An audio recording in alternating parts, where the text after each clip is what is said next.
Call to order of the Board of Election Commissioners meeting, Wednesday, November 12th, in the Levi Lincoln Chamber of City Hall. First up, the Pledge of Allegiance, please. I pledge allegiance to the flag of the United States of America, and to the republic for which it stands, one nation, under God, indivisible, with liberty and justice for all.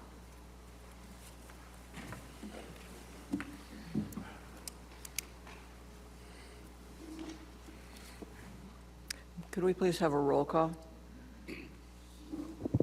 Commissioner Franco, Present.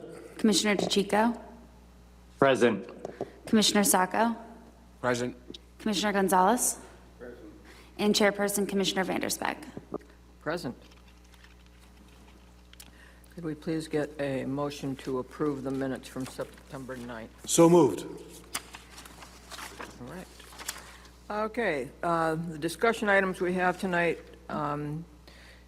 are about the pending recount. So first order of business is pending recount petitions for the November 4th municipal election at-large city council contest.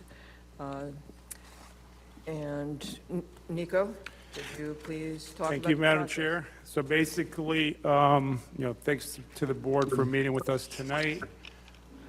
As we communicated to you on Friday, that there was two candidates that came forward after the November 4th election that requested recount petitions. At this point, one candidate has submitted recount petitions for all wards except Ward 4. And the recount petitions state that the candidate would like a hand recount. And I'm going to go into detail what that would entail with the board and the city clerk's office in terms of the operation.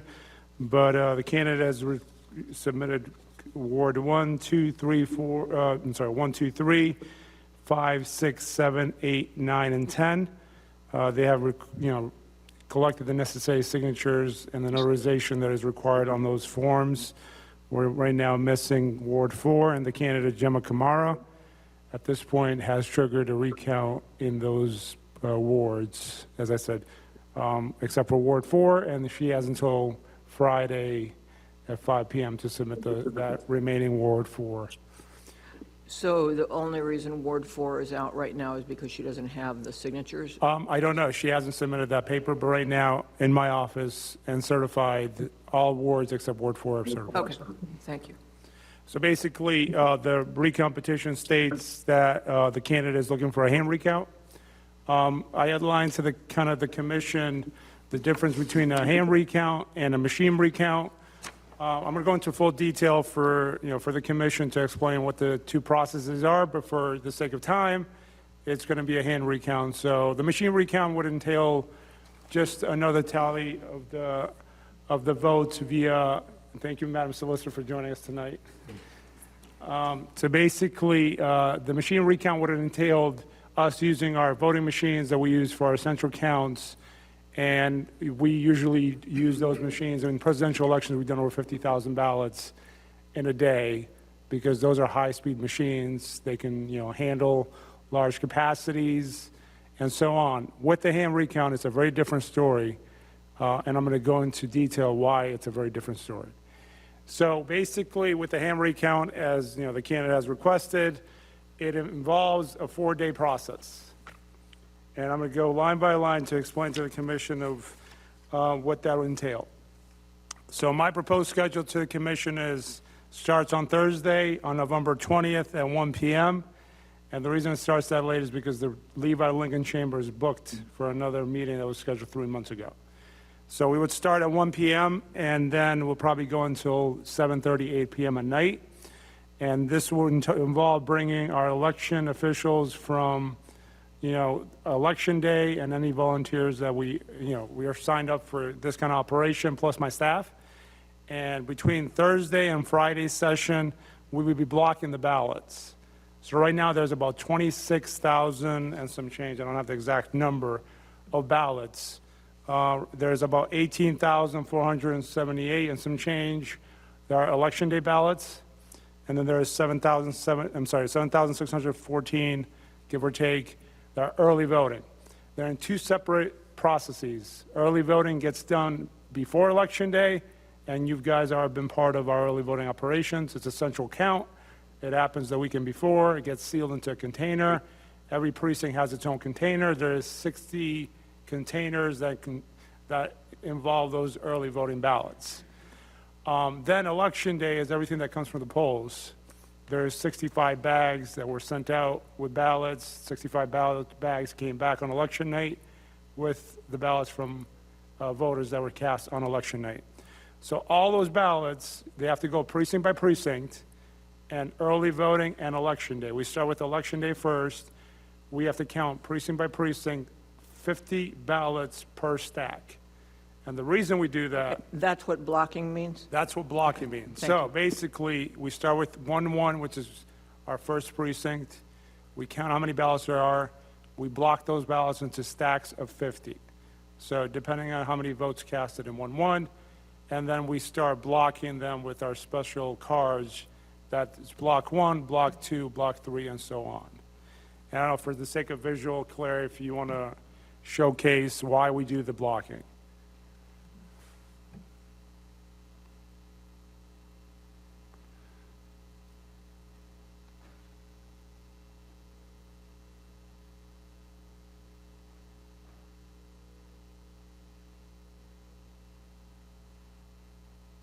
So if you go to the last page, Claire. So basically, that is what now is going to be replaced as a count. That's tally sheet. So if you look at the tally sheet, I don't know why it's doing that, but, so right there. So basically, the tally sheet has all the 12 candidates. So I'm clear with the commission and the public. We're not recounting 2 names. We're recounting all 12 names. So all 12 candidates will have to be recounted because when you ask for a recount, you ask for the contest. So we're not recounting the mayor's contest. We're not recounting the district councilors or school committee. We're just recounting the council at large. And because it's 12 candidates, right now, if you do the math, it's 26,000 ballots and some change times 12 candidates. There could possibly be 312,000 choices in those ballots.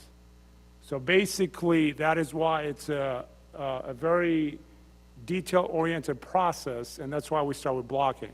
So if you look at that sheet, now that sheet has all 12 candidates, and every single block has to be counted into blocks of 50 ballots, and then when we do the actual counting on Saturday and Sunday, I'll go over that too, is we have to now, by hand, name by name, go on that block sheet.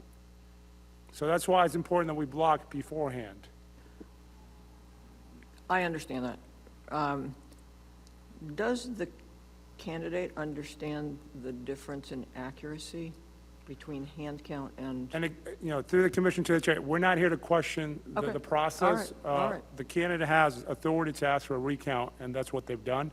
Okay, and that's the There way is that 2 they've candidates, chosen. so, I stated that Gemma Kamara had submitted papers. There's also a second candidate that's also withdrawn papers as well, so, there could be all other candidates as well. They have until Friday.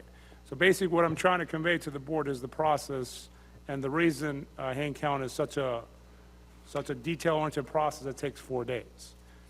So basically, what I'm proposing is Thursday and Friday blocking, to block all those ballots to account for them. And then what I'm proposing is Saturday and Sunday, that's when the actual counting will take place. So basically, very similar, very different to an election when there is only 1 or 2 names. So in most cases, last year we had a recount. We had the first state committee, I think, woman Republican ballots. It was only 2 names on the ballot. This one is very different because there's 12 names on the ballot. And the voters had up to 6 to vote for. But because you might also have voters that voted for 7, voters that voted an overvote, now our process will also be slower because we have to account for the overvotes every time we look at a ballot. So when we're counting on Saturday and Sunday, I'm going to initiate a process now for the poll workers when they're counting. Claire, if you want to show the ballot.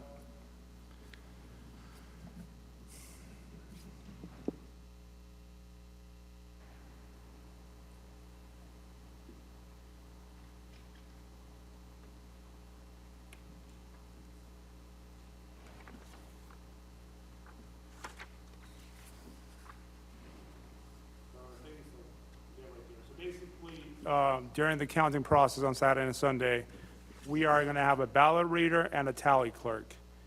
And there's 30 stations that I'm proposing for this recount Saturday and Sunday. So we would need a minimum of 60 poll workers or election workers just to cover the stations. We're not talking about my office staff. We're not talking about folks to help relieve some people when they're going to get tired because it's a long day. Just operationally counting the tables, going to have a ballot reader, and there's going to be a tally clerk. So basically what happened is the ballot reader will get the stack of 50 that we block, pre-block, and then they'll get the stack of 50, they'll use their ruler, and they're going to go down to the ballot, and they're going to start based on what they read when it comes to candidate A, B, C, or D, or so on. And then they'll announce it, and then the tally clerk next to them will record the votes accordingly. It has to be a slow process. We don't want to make mistakes. As I said, with machines, it's a high-speed process because that's what they're designed to do. When you're counting by hand, it's a human factor that we're trying to avoid during this hand recount. And then when it comes to the candidates are allowed to bring observers. So not only the candidate who submitted the recount petitions, but all 12 candidates are allowed to bring their observers to observe not only the tally clerk, but also the ballot reading clerk.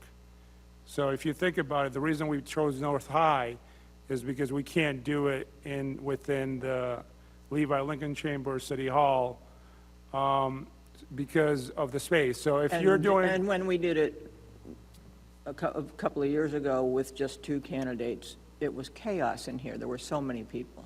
Correct. So basically, we're proposing North High because of it's a fairly decent space, fairly decent parking. We can spread out. We have proposing 30 stations. This way, they have enough space between the stations so observers can stand. So I'm assuming, the candidates asking for the recount are going to bring the observers in, but all 12 of them can have up to 2 observers per table. So if you do 12 candidates times 1 table, you can up to have to 24 observers. If everybody, wants to go this way. And in the morning before the count starts, the observers will be trained on what they cannot do? Correct. So basically, after tonight's meeting, and once hopefully the candidate brings the last word for paper, we'll email and mail to all the candidates the rules and regulations and the policies when it comes to recounts and how we administer recounts here in the city of Worcester. So that'll be made clear, and also we'll do a training for any of the volunteers or observers that the candidates will bring in on Saturday. I think from our sake, from the administration of the recount, we are right now in the process of recruiting our election workers for Thursday, Friday, Saturday, and Sunday. As you've seen, we do need a large number of election workers to help with this manual process. Because I think everybody's got to think about it. On election day, there's 60 polling locations. There's over 400 poll workers that deal with the process in one day, and then they spend the whole day carrying this out. And they have machines to help them count. Right now, as we're taking the whole process, reversing it, and we're doing it by hand. So I understand the voter aspect of it is out of the operations, but the human error factor is involved in this count. So that's what we're trying to do. We're trying to go slow, make sure every vote is recorded accurately.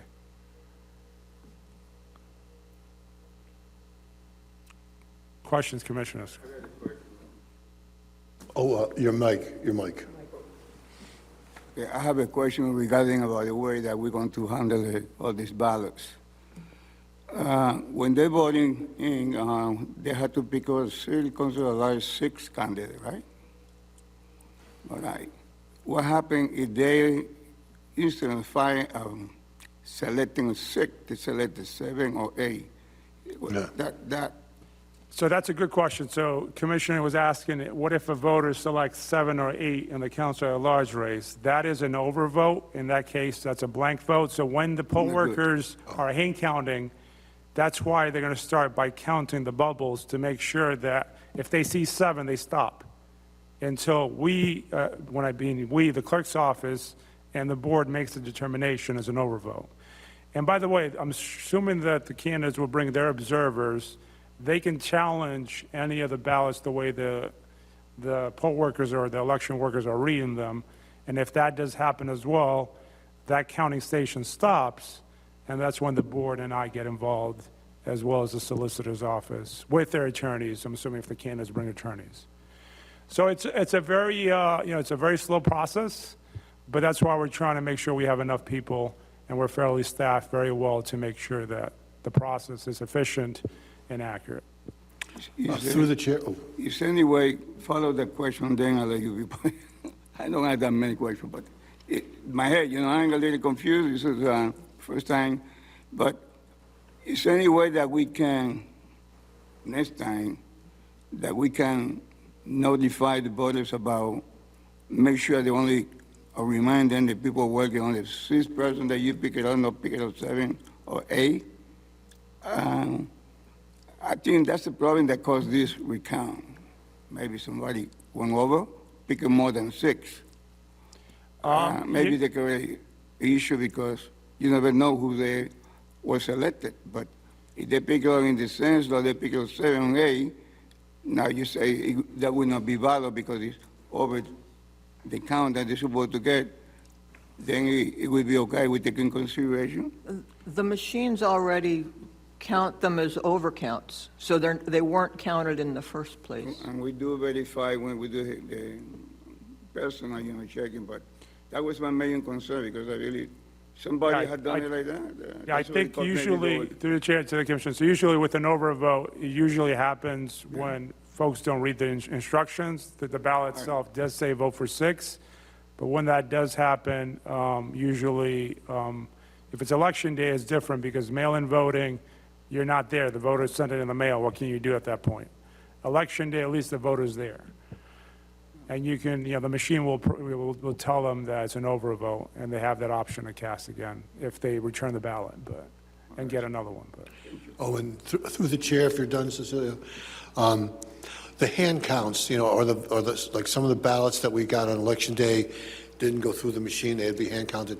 Will they also be part of the blocking process, so they have to put those in as well? Correct. So basically during blocking, the whole, either election day bag or early voting bin is going to be blocked. Everything that's inside will be blocked accordingly. Yeah. And through the chair, can I ask another one? For example, the rule of if it's more than 6 votes, it's discarded. Are there any other rules, such as I remember in the recount, people weren't even able to check the block. They checked like down the page, whatever. I was just thinking that if there are a series of rules or guidance or policies in place, that we can at least let the candidates and the observers and everybody know in advance, these are our rules, how we apply, so that if those issues come up during the recount, we say, see rule number 5, this is how we've determined it's going to be done. That, instead of having an I argument. remember a couple of years ago, it was, is it clear what the intent of the Yeah, voter was? so if I can jump in, basically, I think, Commissioner, what you're saying is the voter intent, and that's where the board will come in. The board's responsibility is to determine voter intent when there's a question, when there's an objection by a candidate or by an observer. As I said, let's say table 1, the process will stop, and then I would bring, or somebody from my office would bring that ballot to the board. Right. The board then will make a determination, what is the voter's intent? They'll take a public vote in the recount area, and then based on your determination, we'll go back to that table, and it'll be actually counted the way the board determined. Both the attorneys of both candidates who are present, or if there's going to be any more other candidates that bring their attorneys, can also be present and provide their arguments. but the board is the one who makes a determination, and once the board makes a determination, that determination on that ballot is final. And through the chair, Nico, I'm just wondering if there are certain precedents, either in case rulings or even in regulatory rulings, of how do we determine, in other words, some guidance for I remember there were cases where we were looking at ballots, and we're like, just questioning ourselves. And I would prefer to know, is this a type of ballot that normally would be subject to interpretation, or is there a prevailing case law or ruling to say, oh, if we can't determine it, it's not included, or this is, I don't know if there is or not. I just thought. I'd Through the bring chair up- to the commission. So I think at the last recount, we shared you what the secretary provided to us, and I think the solicitor also has in front of her. There is legal precedent of how to interpret certain marks. So we provided to the commission last time. We're going to provide the same thing again for this recount. We will have the guidance from the secretary as we've had last time. So we'll make sure we're fully prepared to answer your questions during your decisions. Right, and I was thinking that maybe some of that can be published in advance, so that people that come to whether it's observers, attorneys, or candidates, know these are the principles we're applying. Commissioner DeSico? I'm sorry, Sacco, sorry. Thank you, Madam Clerk. Mr. Clerk, I was wondering, this well-prepared, thoughtful memo you put together for us, have any of the 12 candidates looked at this memo?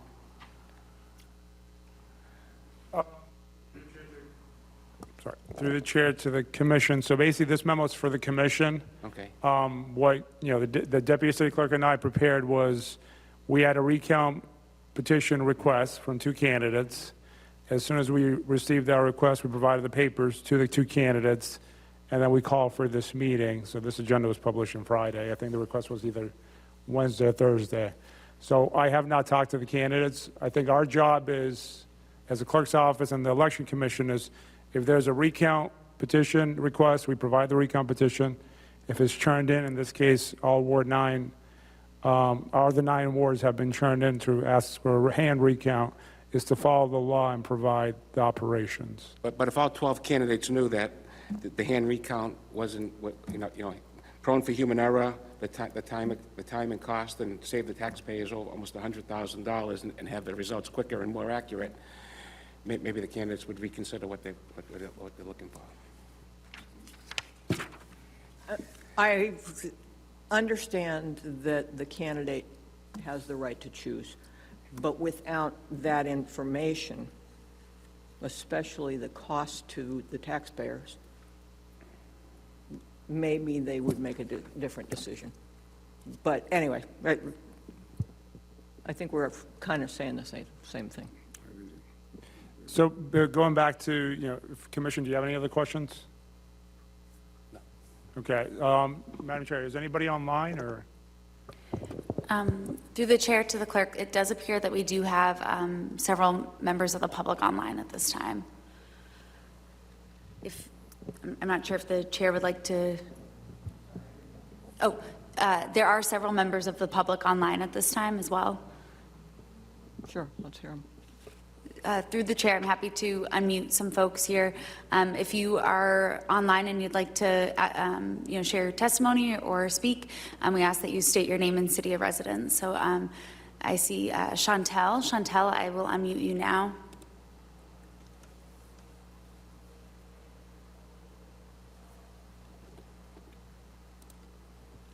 Okay. Not hearing Chantel. David Coyne, if you'd like to speak, I will unmute you now. I don't have anything to say. I wasn't questioning anything yet. I was just listening for the moment. Thank you, Chantel. David, I will unmute you now.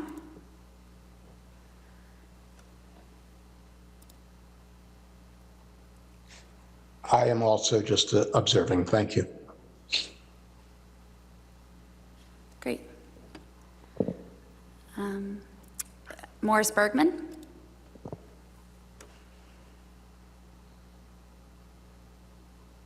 I am just an interested party listening. I have no questions. Thank you. Thank you.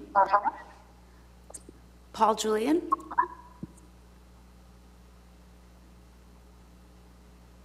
I am just an observer. Thank you. Satya Mitra?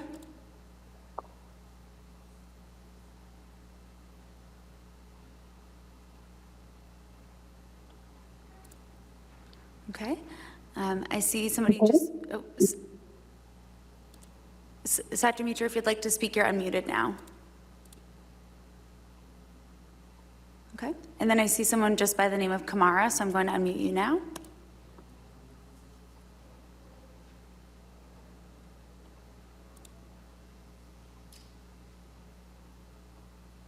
Okay. And there are two folks by iPhone. I will unmute you. It does not list a phone number. Madam Chair, if no one raises their hands, I don't think we have to go through the list. Thank you. If they do, they raise their hands, Claire, just let us know, and thank you. Okay, so, and I don't think anybody on the public is here for testimony. So basically, the suggestion to the board is, as I stated earlier, 4 days. We'll start with Thursday, Friday blocking. Saturday and Sunday will be the recount. We also are doing a Wednesday training session for all the election workers. We're probably going to do it under the building. We're still working on recruitment. Right now, we have, I think, close to 60 for Saturday and closer to, I think, we're not at 60 yet for Sunday. We have to get at least to that number to have our stations operational. We are going to communicate to the candidates, all 12 candidates on Friday by mail and via email, to state that they have up to 60 observers to be bringing in for this recount. If I have 30 stations, they can do one at the ballot tallying clerk and then one at the ballot reader. We'll go over the details and some of the procedures that they have to follow, make sure that their observers are trained. We are going to, if we're going to enforce our rules and regulations as in the state law, if observers are not abiding by those rules and regulations, we'll try to advise the candidates to make sure that they follow that direction. For our election workers, I think the Wednesday training is important, especially since there's a lot of candidates on this ballot for this contest, and especially given the overvote factor, as well as making sure the tally sheet is recorded properly as the candidate name is announced. Does everybody who works on Saturday and Sunday have to have been a poll worker before? Through the chair to the council, to the commission, that's a force of habit. To the commission, basically, no, because we're not going to be able to get to that level. Okay. We've actually reached out to our city family as well as to our school department family to hire teachers possibly for this recount, so. And then in terms of tallying the results, so basically the way it's going to work is once the stations are done with that precinct that they're assigned, there will be these block tallies that you saw on there. Some precincts will have 20 sheets, 30 sheets. There will be 2 counting stations, and the observers are allowed to be at the counting station as well. And every precinct will have these sheets that are going to go into two of our computers, into this massive Excel spreadsheet that we've created that has 80,000 rows and counting, because that's how many different things we have to account for based on the precincts and so on. Then everything will be compiled on there, and then hopefully we're done by Sunday night with all the recount procedures. And if we're not done on Sunday night? And the question is, if we're not done on Sunday night, the board will have to adjourn. We'll go through our Thanksgiving holiday and then re-meet at a different day to continue the recount. Okay. Other question? And to the chair, can I just ask, Cecilia. Cecilia? Okay, I'm saying I'm still a little, not confused, but somehow I don't agree, about this particular decision about the commission, working on this day. My question is, what will be the roles of us as a commissioner, the day that we do in every county? Commissioner, that's a great question. So the commission will sit, because technically it's an open meeting of the commission, right? So every recount, it's a public meeting of the commission. So the role of the commission would be to observe the process, and then if there's a contested ballot, to take a vote on how that ballot should be read. So that you have the most important role is to oversee the process and then decide on challenge ballots. Thank you very much. Will tech services be there for video? There's no video allowed within the recount area. Okay, So thank you. basically, the media would have their designated area. Members of the public that are looking to observe will have their designated area. Only authorized city clerk and election employees are allowed within the recount area. The candidates, their attorneys, and their observers. So we're going to ask the candidates to provide us a list of their observers beforehand. They'll be having a name tag provided by my office, and that will be allowing them to come into the recount area. Everybody else will be outside the recount area at a roped-off public area. Okay, thank you. And through the chair, so after all the ballots are blocked, and on Saturday we start to count, is it where we would take blocks out of, let's say we start with district, or Ward 1, and then we would pass blocks out to all of the stations, and then would they do individually, or do we go like one, let's do block 1, and then tally those results, and then go to the next one? Great question. So basically, the way it's going to work is we will block, as I said earlier, pre-hand, and then everything gets sealed.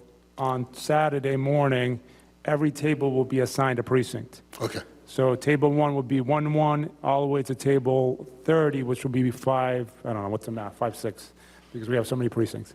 So 1-1 through 5-6 will be all assigned to those tables, and then there will be election day will be first, there will be a split bag, if there's a split precinct, and there will be early voting. And those stations, their responsibility is to make sure that they don't mix up the ballots, number one. They start with election day, and nobody's going to allow access to them, to the bins, except my city clerk employees and election employees. So they'll start with election day. We'll unseal the election day ballots. They'll give them block by block on the table.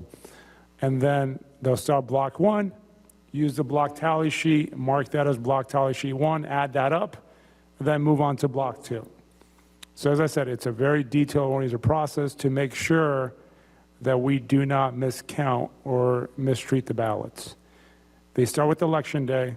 Once everything is done for election day will be sealed, and then they go to split, if it's a split, and then they'll go to early voting once that early voting ballot is done. So once that precinct is done, everything is verified at the tally station by sending all the sheets there, and then hopefully they can move on to the next precinct. Unfortunately, because the way our city is set up, 1-3 or 1-4 will be there for 2 days, most likely, because there's 1,200, 1,300 ballots in that precinct, while maybe like 4-3 will be there for half a day because there's only 300 ballots. So it depends on how the rhythm of the counting goes and how many challengers and so on. So there's a lot of factors that we can't account for. All we can do is plan and make sure that we have a thorough process as we roll it out. Mr. Clerk, is there a cell phone policy for the observers? So correct, so basically inside the recount area, and we'll make this clear with our policies, they're not allowed to bring any food or drinks. We don't want anything spilled on the ballots. They're not allowed to video record or take pictures or anything like that because we have open ballots. So they're allowed to bring in, I think, a notepad with a pen, and that's it. There's nothing else. They're going to have to give the poll workers some distance because they can't be breathing on the poll workers, behind the poll workers. They'll be given ample opportunity to view the ballot because that's what we have to do by law. But we are going to try to make sure that no one's talking, and I think we're very good in March of last year. The observers were phenomenal. Not one issue. I didn't have to call any of them out about violating any of the rules. So as long as they remain silent, because the most important thing is to have our poll workers have silence inside the counting area so they don't make mistakes. But if everybody's talking with the observers or with the poll workers, everybody gets distracted. It's a manual process, so that's why there has to be complete silence and no one else, being heard except the ballot reading clerk stating the ballot candidate name, and that's all. And then if there's a challenge, yes, we stop the process for that table. Only that table. Not, everybody else continues counting, only that table gets stopped. And specifically, the observers, well, they can't talk amongst themselves, but they can't speak to the people who are doing work at the tables.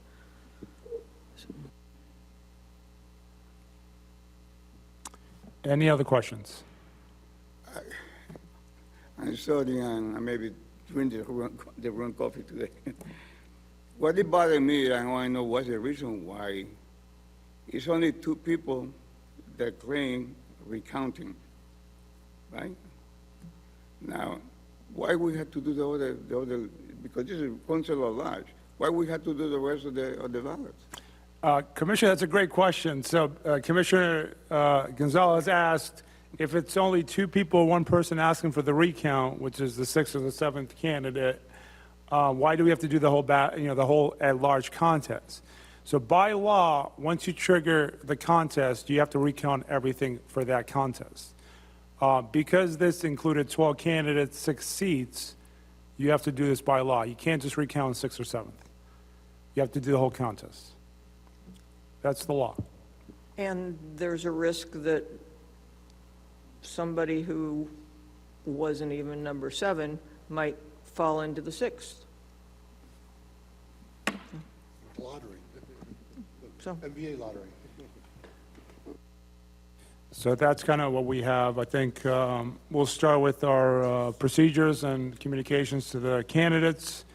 We're going to start our trainings with our election workers on Wednesday next week, and then we'll start our block tallying and getting the rest of the stuff.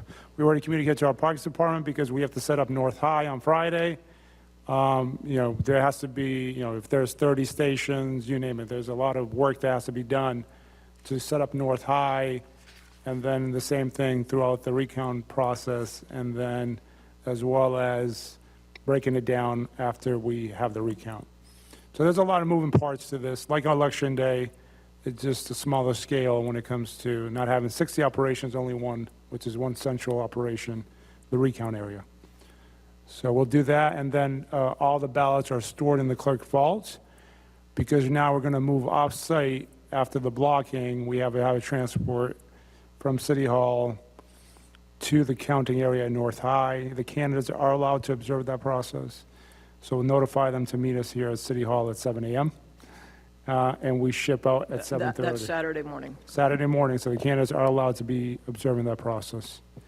We ship out at 7:30 to be there for 7:45. Is that going to be with the police officers? Yeah, like so on basically, election day? police and our Parks Department are going to escort the ballots to North High All from right, the thank you. vault to the county station. Okay. And then they have to bring them back at the end of the night, and then bring them back on Sunday, and hopefully that's the last time we transport the ballots. Okay, thank you. Item number 2, a discussion regarding the November 4th election unofficial results. So, thank you, Madam Chair. So basically, because of the recount petitions, now everything, it will be unofficial until after the recount. Once the recount takes place, then we'll make our official results once we concluded the recount next week. And then the public will have everything. I know we've been getting a lot of public records requests about, election data. Our unofficial results have been online since Tuesday at 10, whatever we posted at. So the public can go there and view the results. I'm just, we can't offer official results until the recount is complete. Right. And at that, at the recount, we'll deal with, any of the questions that might arise when it comes to provisional ballots and to that nature, so. Okay, We'll have a public hearing on provisionals and any of the rejected ballots that were taking place during early voting. The commission will review them. The candidates can review them as well, who are part of the recount, so. Okay, thank you. Item number 3, our next meeting is as was originally scheduled on Tuesday at 5, Tuesday the November 18th at 5. Now we have a different agenda. And this is to certify recount petitions for the November 4th municipal election So, Madam Chair, I placed this item because we were still pending, the recount petitions. There's, the 9 for the 9 wards, 1 coming. I don't know if, the other candidate might also come forward with the recount petitions. If that's the case, I'd rather have another commission meeting on Tuesday, give you any last-minute plans that we might have. But if the board is okay, I would like to communicate to the candidates by Friday, because by law, I have to give them 3-day notice of any recount procedure as we go into effect. I just want to give them more time. So if I communicate on Friday to the candidates, they'll have until Thursday, which is our actual first step of blocking, some notice, so.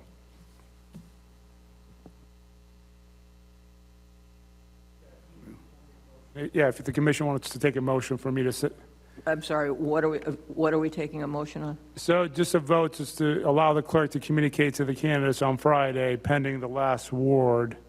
And Oh, yeah. so the candidates have proper notice regarding our recount procedures. So moved. All right, let's do a roll call, please. Commissioner Franco? Yes. Commissioner DeChico? Yes. Commissioner Sacco? Yes. Commissioner Gonzalez? Yes. And Chairperson Commissioner Vanderspeck. Yes. So my last thing before we conclude is for the commission. So basically blocking, if you can be there, that'd be great. I know it's a lot of time-consuming process. You don't have to commit to blocking.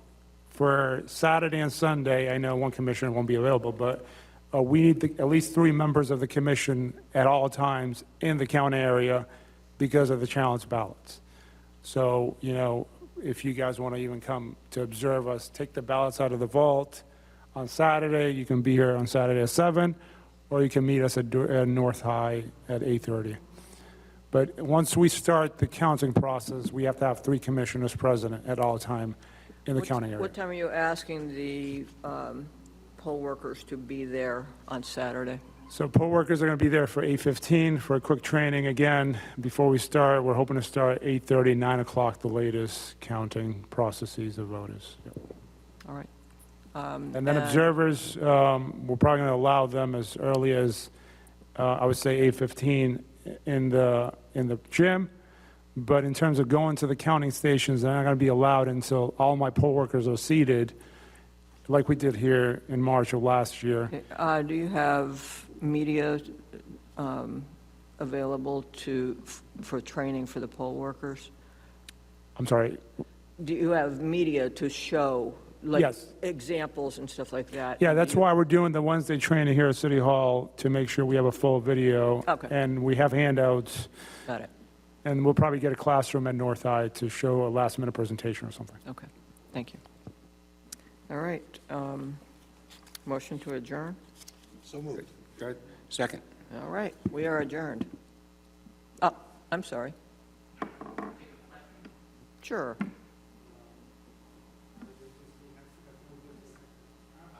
Sorry about that. All